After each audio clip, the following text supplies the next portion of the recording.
Hi friends, જય શ્રી કૃષ્ણ. તો આજે જો મમ્મીએ આજે નવી જ રેસીપી બનાવી છે વઘલી, જે મને બહુ જ ભાવે છે. તો આજે મમ્મી એની રેસીપી શેર કરશે. ચલો ફ્રેન્ડ્સ, તો આપણે વઘલી બનાવવાની રેસીપીની શરૂઆત કરીએ. સૌપ્રથમ એક તપેલીમાં તેલ એડ કરીશું. 4 થી 5 ચમચી જેટલું તેલ.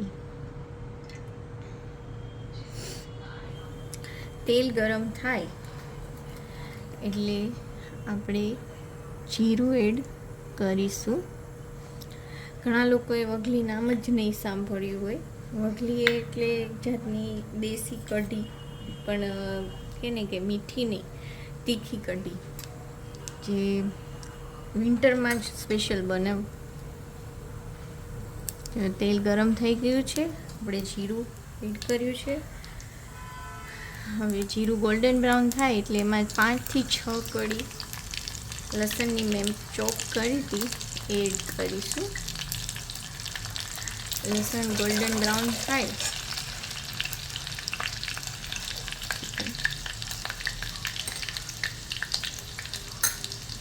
ત્યારબાદ એક ડુંગળી કટ કરી અને રાખી હતી એડ કરીશું. એને પણ આપણે ગોલ્ડન બ્રાઉન થાય ત્યાં સુધી સાંતળીશું.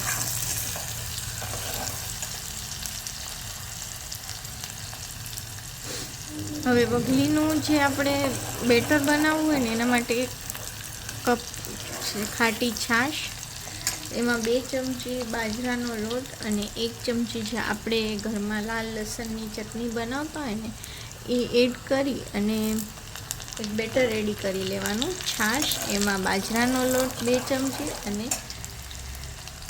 લસણની ચટણી.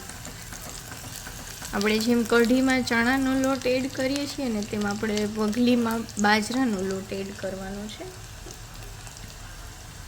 હવે થોડું પાણી એડ કરી દેશું. ડુંગળી આપણી ગોલ્ડન બ્રાઉન થઈ ગઈ છે. હવે જે મેં તમને કીધું ને કે મેં છાશમાં બનાવી છે, આ બેટર આપણે રેડી કર્યું છે. લસણની ચટણી, બાજરાનો લોટ અને છાશ,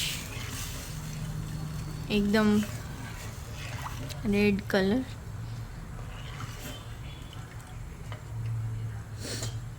થોડી હળદર, ધાણા જીરું પાવડર 1 ચમચી. હવે આપણે એને ઉકળવા દઈશું. 5 મિનિટ માટે બોઇલ કરી લઈશું. જરૂર જણાશે તો આપણે રેડ ચીલી પાવડર એડ કરીશું, પણ પહેલાં આપણે બોઇલ કરી લઈએ. આ કઢી તો સ્પાઇસી જ ભાવે છે બધાને.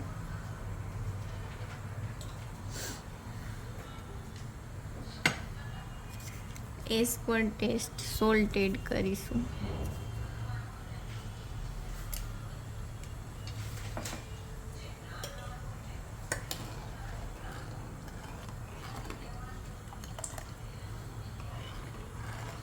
પાંચ મિનિટ માટે બોઇલ થવા દેશું. અને શિયાળાની ઠંડી હોય અને આ જે તીખી તીખી કઢી મળી જાય, આમ તો વઘલી આને કહેવાય છે.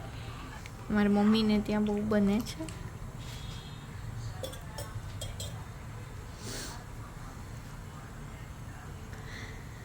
વિન્ટર સ્પેશિયાલિટી છે.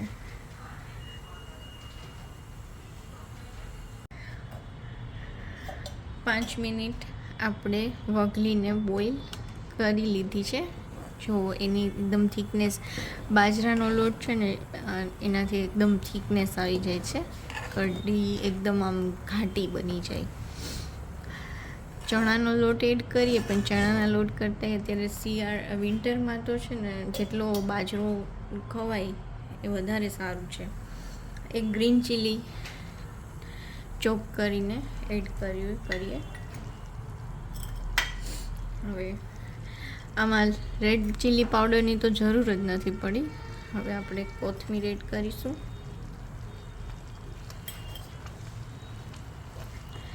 ખાટી ને એકદમ તીખી ને ચટાકેદાર રેસીપી છે. એક વખત તમે ઘરે જરૂર ટ્રાય કરજો. મારા ઘરમાં બધાને બહુ પસંદ છે. નાના છોકરાઓને પણ એટલી ભાવે છે. મોટાને તો ઠીક, મોટા લોકોને તો ભાવે જ, પણ નાના છોકરાઓને બી ભાવશે. થોડી એઝ પર ટેસ્ટ આપણે ખાંડ એડ કરીશું.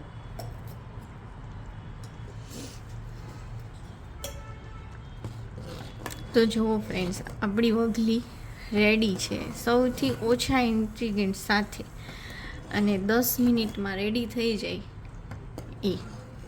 અને ઘણીવાર શાક ઘરમાં ના હોય તો આપણે શું બનાવવું એ પણ વિચાર આવે, પણ આને તમે સબ્જીની જેમ પણ લઈ શકો છો, અને લિક્વિડ એઝ એ તમે કઢીની જેમ પણ લઈ શકો.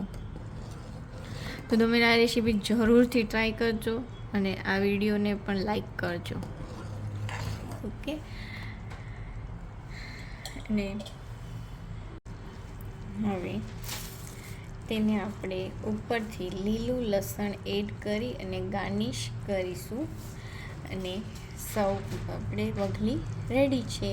આપણે તેને થેપલા, પરોઠા કે ભાખરી, ખીચડી કોઈ પણની સાથે ખાઈ શકો છો.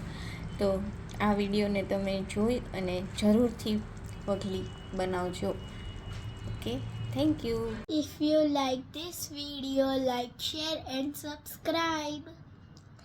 Thank you.